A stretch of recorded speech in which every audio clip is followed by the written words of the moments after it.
So the topic of my project was fetal cardiac development, and I chose this topic because I am a pediatric sonographer who also does fetal echo.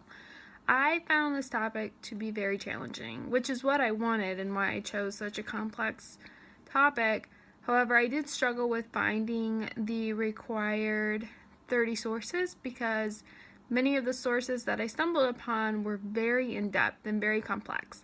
And I had a very basic understanding of cardiac development before I started this project, where the heart starts as a single tube, loops, divides, septates, and you end up with your four-chambered heart.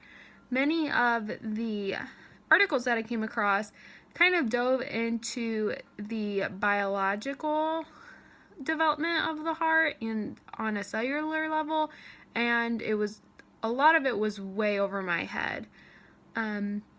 The research project that I ended up doing for my topic was very interesting to me, and I really hope that I'm able to expand on it and maybe kind of dig into it a little bit further.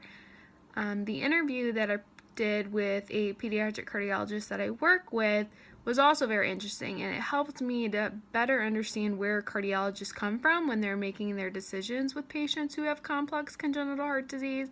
You also have to consider the socioeconomic status of your patients and not just the overall complexity of their heart.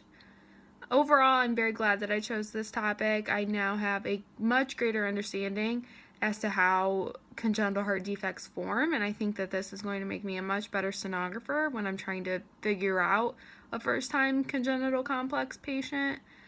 Thank you, Dr. Isaacson, for proctoring me throughout this project. It's definitely something that I'll keep with me forever.